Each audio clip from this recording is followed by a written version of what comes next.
А тебе не было страшно, когда ты увидел их? Было жутко, немного растерянность, не понимая, что делать. Как бы остается просто наблюдать за реакцией окружающих себя людей. Почему этот герой? Потому что я нашел в нем частичку себя. Вот когда мимо проходил, увидел это какое-то одиночество. На тот момент я был в таком состоянии. Ты же говоришь, я был одинок и притянул этого человека. Я верю, что мысль материальна, и человек, который посеял в себе некое зерно в своем сознании, подсознании, как ни крути, будут происходить моменты, которые именно к этому и приводят. Ты управляешь им? Я немножко, да, как бы раскусил эту систему и манипулирую своими, можно сказать, действиями, чтобы прийти к тому, что я хочу.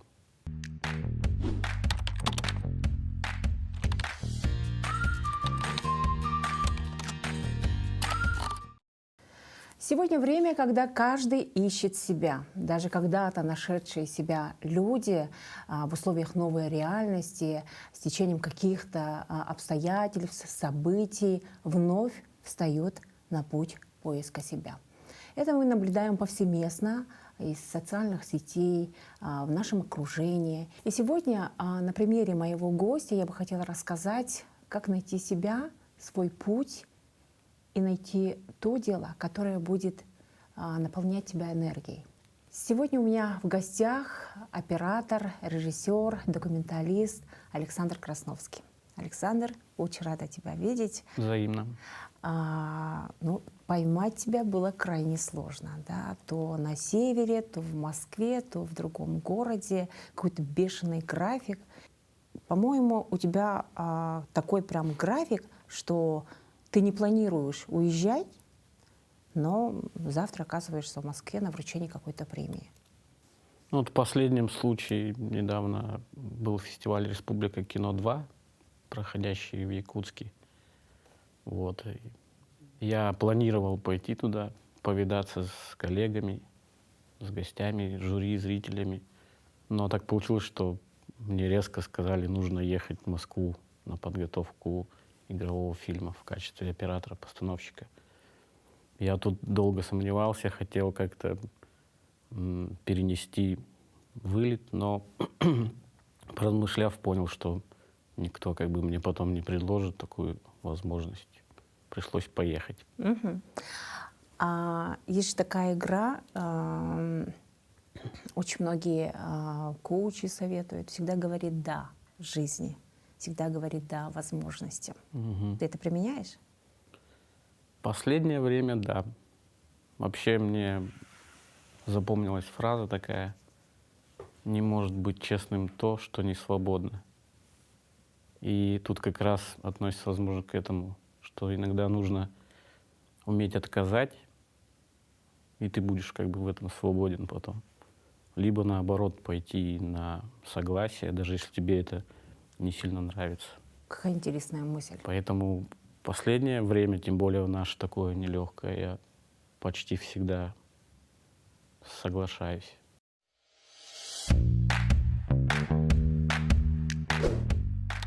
Александр Красновский, режиссер-документалист, оператор, член Русского географического общества. Долгое время работал в качестве фильммейкера для создания рекламного контента. Его приглашают в российские и зарубежные проекты. Так Александр был в команде крупного проекта «Рожденные в СССР» 35 лет. Сейчас больше работает над созданием собственного документального фильма «Хозяин тундры». Награды. Лучший документальный фильм Международного кинофестиваля «Метрес». «Метрес» 2020 Якутск. Шорт-лист Международного кинофестиваля «Бит» 2020. Лучший документальный фильм Международного кинофестиваля «Республика Кино-2» 2022. Александр, мы с тобой встречались до эфира, очень хорошо поговорили, столько интересного для себя я узнала про Крайний Север, про твое детство, да, про твое становление, про поиски себя. Такая довольная, прихожу домой, пишу уже сценарий, да, как мы будем с тобой общаться, и приходит сообщение: а с какой стороны я буду сидеть в кадре? Вопрос, честно, меня смутил, потому как обычно спрашивают женщины, да, это вот выгодный ракурс и так далее. Для тебя важно вот ракурс, да, с какой стороны ты будешь сидеть, и почему ты задал этот вопрос? Я предполагал, что будет такой вопрос. Даже немножко подготовился сейчас, выходя из дома, прогуглил левое полушарие, правое полушарие. Я примерно слышал, о чем там был, но забыл, и тут решил сам себе напомнить. Я узнал, что левое — это логика и анализ, А правое? правое — сотрудничество и творчество. Прекрасно. Вот сейчас у меня правое напротив вас. Сотрудничество, левая логика, что здесь происходит, камеры. Ну, это если так, в шутку. А так, конечно, мне тоже важно просто. У каждого человека, наверное, есть какая-то Комфортное рабочая. состояние. Да, как он стоит, с правой стороны, с левой, как он ведет диалог. То есть, А в тут своей всё просто. работе операторской ты прислушиваешься, допустим, к героям, которые говорят: нет, я хочу только справа, я хочу только слева? Ну, если это относится к кино, то там, наоборот, оператор решает, как бы. Ну, конечно, если актриса там попросит, можно как-то обхитрить просто. Поснимать с правой, но потом снять так с левой, как тебе нужно, например. Не оповещая героя. Ну да, там тоже какая-то своя хитрость тоже должна быть. Вообще, допустим, если про лево-право, я вот левым глазом почему-то лучше. Я все-таки спрошу, Александр, почему в тот момент, где ты был одним из лучших видеографов, ты хочешь забыть, стереть, удалить? Возможно, потому что все стало однообразно для меня. Некий такой потолок случился. Понял, что... А мне неинтересно всегда на одном месте топать, как бы топтаться. Я всегда мечтал быть кинооператором. Сейчас я вообще мечтаю уже режиссером, понятно. Потом, может, писателем. Но пока я хочу дальше расти, оператором быть. Понимаю, что нужно чем-то жертвовать. То есть переходить на более серьезный этап, где нужно уже по-другому работать. В творческой среде всегда подмечают людей, которые видят иначе картинку, да, иначе передают мысль. Я сразу заметила, ну вот именно в коммерческом таком направлении, да, твою способность отражать не только вот, показать красиво предмет, да, показать, снять красиво ну, модель, возможно, да, но и передать смысл вот в 15-20 секундах, такой объемный смысл.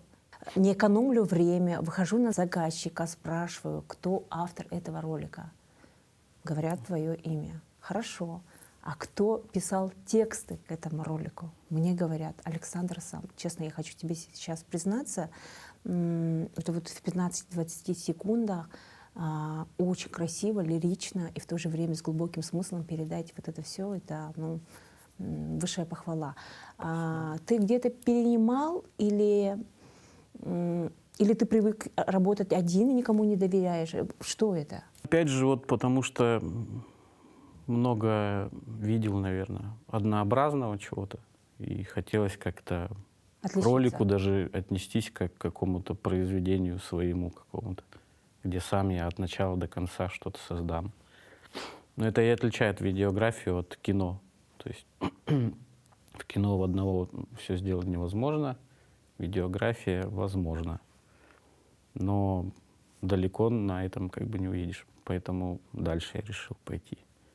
Вот. По поводу текстов, мне нравится просто с текстами что-то писать, придумывать. Опять же, вот что-то свое просто создать. Чтобы это как бы от души шло. Может, из-за этого люди чувствуют. Я помню, как-то монтировал свадьбы, и у меня было так много... Ну, это еще в то время, да, лет 5 назад. И я решил, что я не справляюсь, и позвал монтажера. Дал ему свадьбу, и мне написали, это не вы монтировали. Я так удивился, у меня какой-то свой, что ли, почерк. Но вот, видимо, это про это и есть. Мгм. Ну, давай вернемся в то время, отмотаем назад, еще даже раньше, да, когда ты, молодой парень, приезжаешь из Черского, да? Да, Черский поселок. Из поселка Черского в Якутск, и перед тобой открываются, ну, не будем говорить возможности, да, но тем не менее возможность выбрать свой путь. Давай вот так обозначим, раз у нас сквозной линией идет эта тема. Что было в твоей голове, от молодого парня, кем ты хотел стать? Я помню, я был не молодой парень, еще мальчик, 9 лет. Первое, что я запомнил, это я вот еду в такси, вот так вот к окну прилип, и вижу домик на площади Ленина, надувной, на котором дети скачут. Для меня это было что-то вау. То есть мы привыкли, там, природа и как бы лодки, река, и больше ничего не видели. Вот, я такой контраст прям ощутил. Хотя до этого жил на Украине, там тоже тепло было, море. Но вот в Якутске как-то по-своему было. В то время я просто как бы учился, как и все дети. Играл, бегал, гулял. Задумываться стал к концу школы, окончания школы. В детстве я мечтал вообще водителем автобуса быть почему-то. Я ставил раскладушку вот так. И там дверку открывал, как в автобусе. Руль был как тазик. Потом я пересел на самолет, я поставил вентилятор, включал, он так жужжал. То есть Креатив такое тогда еще да, проявлялся. видать. Ну, я еще рисовал хорошо. Видать, вот это проявлялось, но я не замечал этого, творческое. А вот в школу, когда я уже заканчивал, я тогда модно было юрист. Экономист, быть юристом, да. да, вот повсюду этот юрист звучал. Я как раз оканчивал историко-правовой класс в 26-й школе и решил попробовать на юриста. Понял, что абсолютно не мое, и в этот момент во мне какая-то музыка зародилась. Видать, я вот там начал себя искать. Гитара, вот это все пошло. Я считаю, что это вот начальный этап такого уже осознанного поиска себя с того момента. Но ты высшее учебное заведение не окончил. Нет, я закончил музыкальный колледж имени Жиркова в Якутске. 4 года отучился. Там оставили преподавать в секторе педпрактики детям, то есть.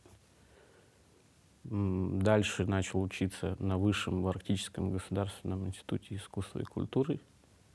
Но спустя 1,5 года, например, я понял, что уже по музыке мне поздно идти, потому что я поступил даже в колледж в 20 лет, по-моему. То есть там уже такие виртуозы, что как бы... Но я понял, что музыка мне многое дала, образное мышление, вот, представление, фантазии, все это расширило. И вот с тех пор мне предложили видео заняться, и я так и изображение с тех пор мной правит, так скажем. 2010 года. Но ты проявил бесстрашие, когда тебе дали камеру, да?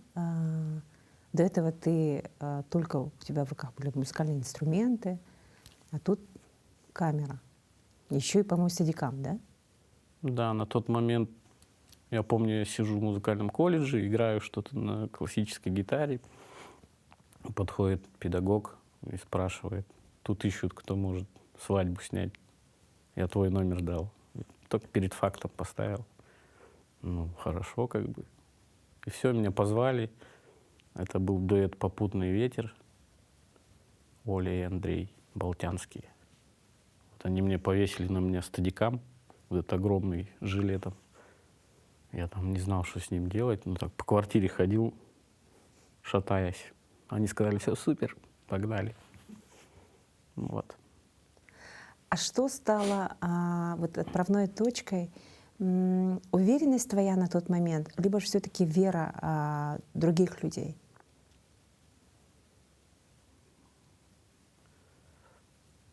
Наверное, вера других людей.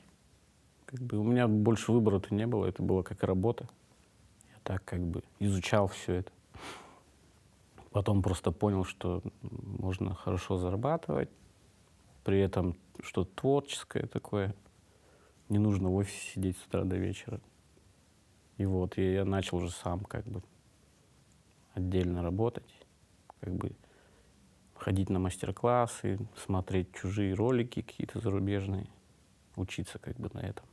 Вот. Но на тот момент, да, наверное, вера других людей в меня, раз они мне предлагали все время и звали на проекты какие-то. Но ты также поделился то, что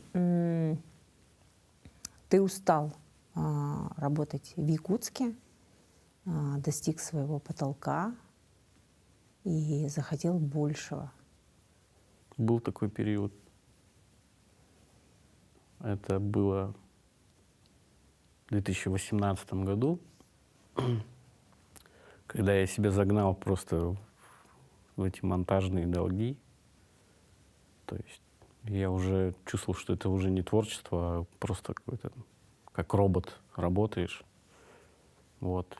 Когда все отдал, решил поехать вот в Петербург, немного перезагрузиться, вдохновиться. Тем более я особо тогда не видел этот город. И вот тогда я и наткнулся на вот Александра, который из фильма документального «Удельный». Кстати, поздравляем. Этот фильм сейчас стал победителем фестиваля «Республика кино». Спасибо. И я посмотрела этот фильм. Хотелось бы узнать, каждый автор, да, режиссер, оператор, мы, журналисты, да, вшиваем какую-то информацию. Мы свое послание, да, говоря модным словом, месседж, да, вшиваем и заставляем, да, говорить героям, да, словами героя, отзеркаливаем, да, вот это все, находим подходящего человека, который бы сказал за нас. Возможно, да. Поэтому мы и притягиваем таких людей. Вот. И поэтому мне интересно, почему этот герой и что ты хотел сказать людям через этот фильм. Я догадываюсь, но хочу услышать от тебя. Я, честно говоря, не хотел бы ничего сказать, но потому что фильм там сам говорит. Но мне понравилась просто его мысль по поводу мечты, по поводу матери, вот чего-то самого ценного такого в жизни. И я почувствовал, что он очень такой одинокий какой-то человек. И при этом, когда я проходил мимо, на него именно свет так падал. Подумал, что вот знак, надо попробовать поснимать. И потом он интересно начал все это рассказывать. И вот, скорее всего, самое важное, это мне понравилось про мечту, про мать. Вот, это меня зацепило. Давай озвучим про мечту. Его мечта была уехать в Рязанскую область, построить сарайчик, окружить книгами себя. У него 35-40 тысяч книг. И доживать свою жизнь. Интересно, среди книг. Да. А твоя мечта? Вообще замечаю за собой, что тоже куда-то хочется уехать, где спокойно, тихо. Но пока моя мечта — это работать максимально производить, как это сказать, плодотворно. Максимально плодотворно. То есть мечта вообще снять свой фильм игровой. Но я понимаю, что как в случае с видеографией и кино, так и сейчас от оператора до режиссера это целый путь, чтобы попробовать, и не факт, что вообще получится потом. Но мечта вот такая пока. Но тем не менее ты,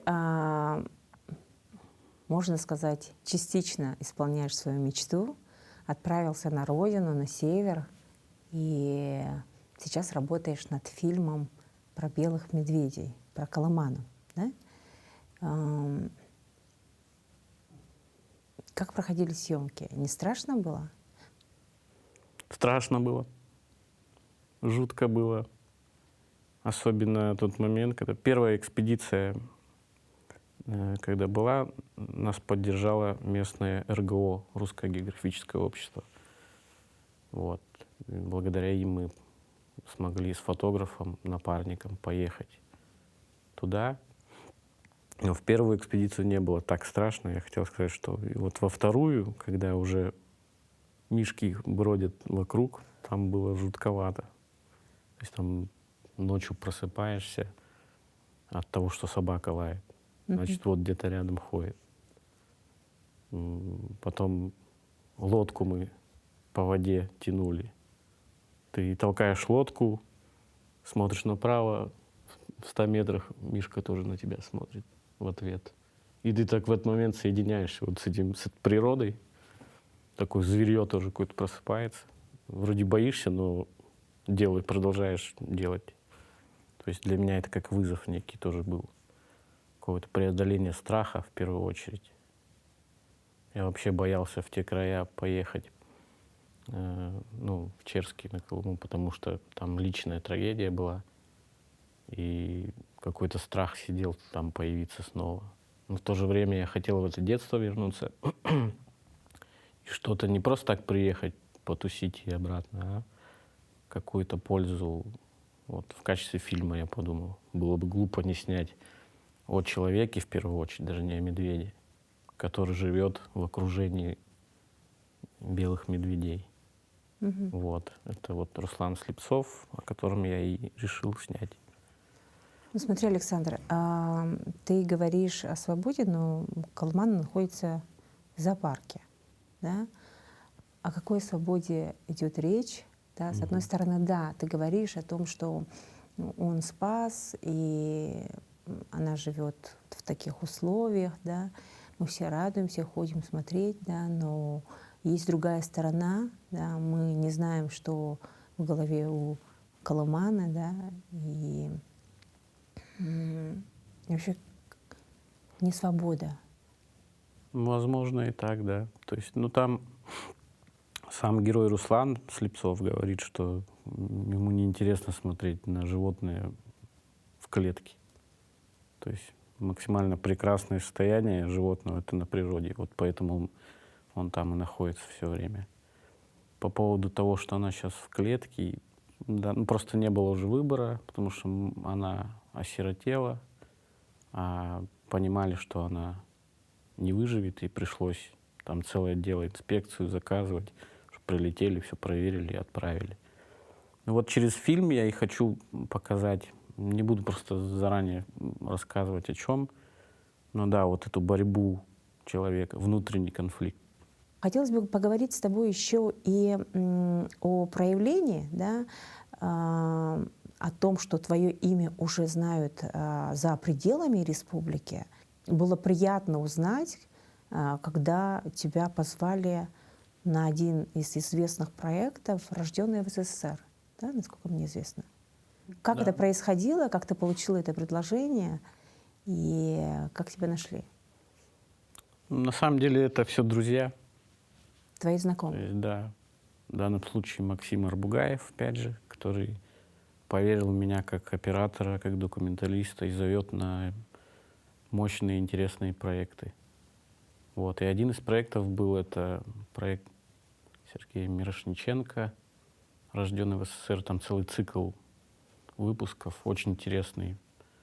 Можно сказать, это летопись человека на протяжении всей жизни. Как меняется судьба человека каждые 7 лет, снимая. Это продолжение той истории или же новую историю пишешь? Там несколько изначально было детей по задумке. Я смотрела да. этот фильм. И вот мы снимали именно про одного человека, поэтому так долго и снимается, каждые 7 лет. Там каждого, если найти, снять, смонтировать, очень большое время занимает. Но проект очень классный. Я сам его, не отрываясь, все серии просмотрел. Сейчас жду вот следующую. Сейчас очень много обрезают из этого фильма, да, и гуляют по соцсетям истории этих малышей, потом как они меняются, да, там. Сейчас им уже 35 лет. И вот судьбы у всех там, Совершенно разные. да. Мгм. А, как ты думаешь, для продвижения своего имени какие шаги еще важно делать? Понять вообще, что ты хочешь в жизни. Мгм. Я понял, что я хочу связать себя с кино, и всячески иду к этому. Не распыляйся. Ну да, все равно сейчас не такое время, как бы я не такого имени, чтобы мне куча предложений было, множество. То есть. Но предложение, если ты делаешь это с душой, то есть от всей души, любишь это дело, рано или поздно к тебе обратятся, что-то предложат, посоветуют, и ты решаешь, с кем дружить, с кем нет, так скажем. Ага, ну ты избирателен в этом. Ну да. В принципе, я сейчас, как и говорил, почти всегда говорю «да», но при этом это тем, с кем я наладил контакт. То есть это не может быть человек просто со двора. Какие-то проверенные люди, с которыми я уверен, что буду развиваться. Мгм. Значит, важна дружба, важна четкая цель и важно то, что ты делаешь. Да, главное делать, делать, делать. Мгм. Ты можешь А сейчас так пафосно звучит, конечно. Но твердо уверен, ты сейчас можешь сказать, что ты нашел себя или все-таки продолжаешь искать? на данный момент я себе нашел. Мне комфортно, нравится заниматься кино, видео иногда, вот рекламу снимать. Но опять же, я хочу от этого полностью уйти, чтобы максимально погрузиться в кино. Просто сразу не бывает, что хоп, и ты в кино. Вообще я наблюдаю, как другие такие личности, так скажем, себя ведут. Обычно скромно, тихо, делают свое дело и достигают результата. Вернемся к тому состоянию одиночества. Ты же говоришь, что Мгм. вот этот фильм «Удельный», он снимался именно в таком состоянии. Тогда не было у тебя друзей, близких? И вообще, как ты определяешь вот это слово «одиночество»? Мгм. На тот момент мы переехали с супругой, поэтому самый близкий человек был рядом. Но в плане друзей, да, вот все остались как бы... То есть они есть, но не рядом. Но мне даже так комфортней, удобней. Где похолоднее, где чувствуешь напряжение. Ты намеренно одиночество. загоняешь себя в такое Да, состояние? мне как-то я более в этом плане начинаю мыслить лучше, что ли. Как будто весь мусор уходит из головы. И как-то более серьезный такой становлюсь, что ли. Не знаю, порой кажется, что я старик вообще какой-то. Вот так. Слишком могу так себя загнать туда. Но мне нравится состояние вот это, когда ты можешь побыть один, когда ты чувствуешь, что тебе никто не мешает. Мгм. То есть нужно еще уметь быть, наверное, Ну, значит, тебе неплохо там. самим собой. Тебе Да. неплохо там, ты находишься в каком-то комфортном состоянии, но именно с чувством там легкого опустошения. Да, ну, как будто тебе хочется, чтобы тебя окружили люди, но это тебе не нужно. Как бы вот. Это вот, как говорят, мозг и сознание разные вещи. Мозг тебе говорит, что нужны тебе друзья, вот это все. Сознание говорит, что тебе лучше одному делай свое любимое, кто тебе еще нужен, как бы все. Вот. Я стараюсь мозг немного отключать иногда. Он много лишнего предлагает. Вот. Значит, ты научился управлять им. Ну, я прислушиваюсь, да, это, скажем, может, интуиция или как это назвать, какое-то второе я, которое в тебе сидит. Чувствуешь, что нужно так, делай так. Как бы, вот. Чувствуешь, что сомневаешься, не делай. Сейчас, если проследить, я как и рекламщик, и маркетолог, и продюсер, да, всегда смотрю контент с наибольшим количеством просмотров. Мне важно знать, что потребляет аудитория, что смотрит. И сейчас, вот почему я подняла эту тему, очень многие говорят о поиске себя, о поиске опоры, о поиске смысла жизни. Да. Кто-то уходит в духовность, кто-то говорит о деле всей жизни, кто-то говорит «найди свой путь», да, исследуй, не слушай никого. Очень много вот такого контента. И насколько мне известно, ты тоже что-то слушаешь, смотришь, и какой контент ты потребляешь? На данный момент, да, вот посмотрев соцсети, те же самые, одно по одному, так много всего мусора вот этого цифрового. Поэтому, видать, много и коучей стало, много мастер-классов каких-то. И я тому не исключение, я тоже иногда Проводишь обучение? хочу, да, обучить. В моем случае я как-то хочу это отпустить, чтобы дальше идти, развиваться. Но вот в целом очень много цифрового контента стало. Как и фото, так и видео многое не ценится. То есть это как будто однодневки такие, пустышки стали. Поэтому и люди не могут понять, что они в жизни хотят. Вот как раз я хотела спросить, что бы ты посоветуешь молодежи, потому как они не могут найти себя. Это вот какое-то вот потерянное поколение. Да, есть ребята, которые очень хорошо проявляются, да, и робототехники, каких-то в IT-технологиях есть, но в большинстве это, и мы тоже рассуждали на одном из мероприятий, я была модератором, где дети сами говорят то, что слишком много всего, да, секций, кружков, информации о том, что ты можешь это, ты можешь то, да, и человек теряется. Человек теряется в этом потоке. Вот что бы ты посоветовал молодежи, которая тоже ищет тот самый свой путь, чтобы проявиться? Мне сразу вспомнился фильм какой-то про виртуальную реальность, где вот так все летают, и никто не может понять, куда им приземлиться. Сложно. Наверное, прислушаться к себе, что ты по-настоящему хочешь. То есть, возможно, побыть какое-то время без соцсетей, например. Прислушаться к себе. Вот тебе стало скучно. Что ты хочешь делать, что тебе действительно нравится. Для кого-то музыка, для кого-то это чтение книг. Тут сложно сказать, что именно посоветовать. Побыть какое-то время без соцсетей, съездить на природу, так, почувствовать, что ты человек, наконец-то. По-моему, отличный ответ. Действительно, убрать весь этот шум, да, советов, экспертов, рекомендаций, уединиться и услышать себя.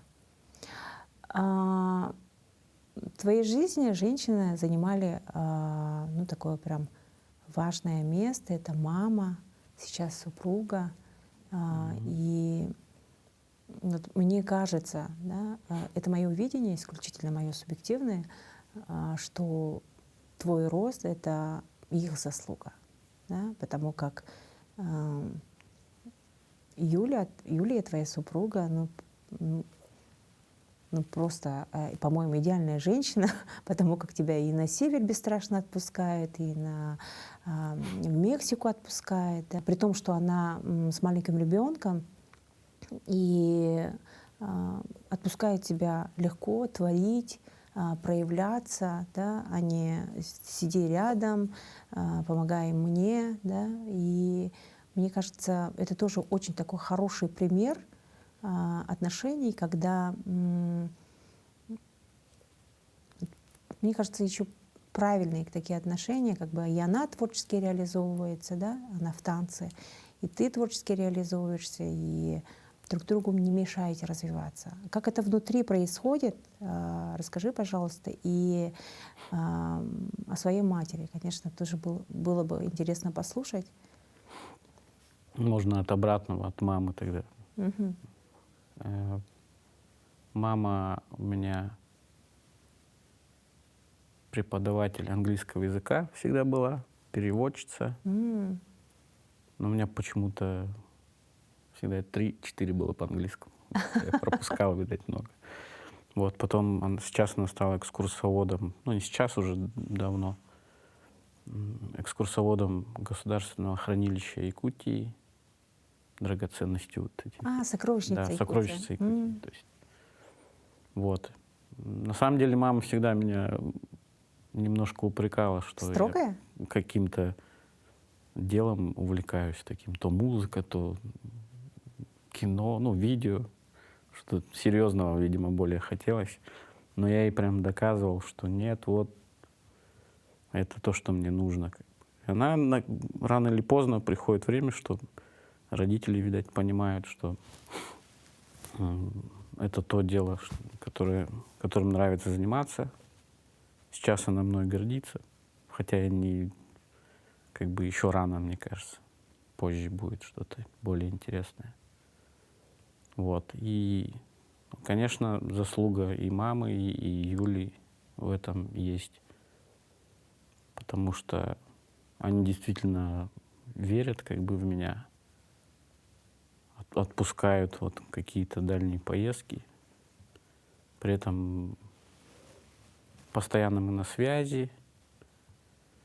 Но мы все трое, как бы сказать, я, мама, Юля, спокойные очень люди. Каждый в своем мире живет. То есть и ты хочешь чем-то заниматься, занимайся. То есть все, не лезем мы друг к другу. Может, это как бы помогает тоже. О чем вы говорите с Юлией, когда остаетесь вдвоем? Есть какие-то общие темы, кроме бытовых тем и о ребенке? Ну, вообще о многом. Вот про духовность ты говорила. Мне тут тоже стало интересно, что-то с духовностью связано. Я сейчас смотрю какие-то каналы, живописью, с церквями, там что-то такое туда вообще. Юле, в принципе, нравится тоже все это. Она прислушивается тоже. Я ей иногда советую, потому что она очень такой робкий, скромный человек. Иногда ей в жизни приходится быть посильнее характером, и я вот в чем-то ей помогаю. А иногда она мне, да, она мне советует более про как себя вести. То есть я иногда бываю такой хулиганье, так скажем. При этом я закрытый такой, спокойный человек, но могу Очень хорошо позволить проявиться, себе, да? Ну, видать, творческие все такие люди, немного сумасшедшие. Мгм. Вот, она меня приземляет так. Какие цели ты ставишь перед собой? Сейчас я хочу закончить свой документальный фильм. Их два. Один про оленеводов Тампонского улуса. Мы снимали тоже пару экспедиций с фотографом Алексеем Васильевым, Лекон. Вот.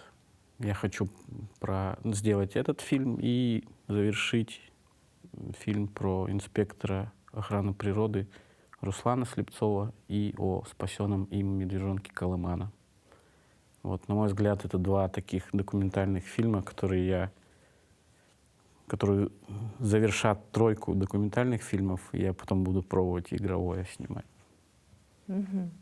Потому что я такую для себя открыл штуку в документальном кино, очень, ну, таком настоящем. Очень хорошо тебе, когда плохо герою. То есть нужно находить какие-то нервные, нервозные такие моменты, которые держат драматургию. Вот. А, как правило, это тогда, когда герою плохо. Что-то случается с ним или еще что-то. Мгм. И вот это меня немножко как бы останавливает. Ну и думаю, что 3 документальных фильма — хороший, так скажем, этап подготовительный к более серьезному какому-то кино. Не то, что серьезному, а уже к настоящему искусству, так скажем.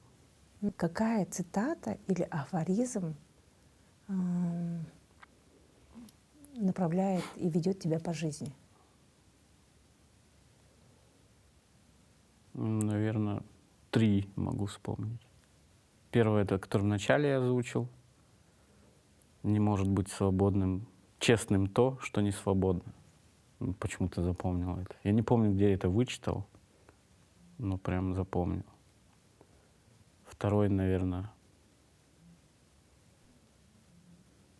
стоя на краю, отпусти свое эго и обрети свободу. Мне тоже она нравится. Да. Да.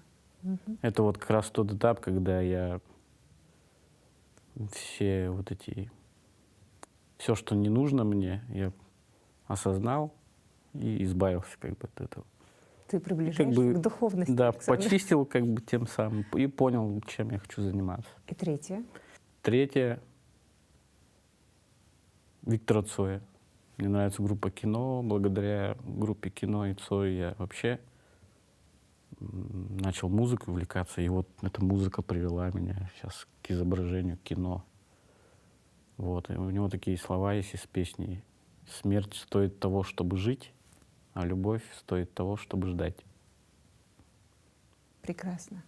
Мне кажется, такие самые весомые слова. Мгм. По-моему, тоже очень созвучная цитата была: «Если боишься смерти, не бойся жить». Да, из той же серии, наверное. Да. Александр, спасибо за интересную и содержательную беседу, за очень мудрые мысли. Я бы хотела тебе пожелать действительно расправить свои крылья и поймать тот ветер свободы, чтобы творить. Хотела бы пожелать, чтобы ты все-таки обязательно обучал, направлял молодежь, да, и помогал им найти тоже этот путь, как ты нашел, как ты сейчас получаешь удовольствие от работы. И чтобы твои корни, твоя родная земля давала тебе силы, чтобы действительно объять необъятное, потому как ты, я вижу, стремишься показать красоту Якутии, весь свой опыт, слово предков всему миру. Спасибо большое. Очень приятно было побеседовать, поговорить. Мгм.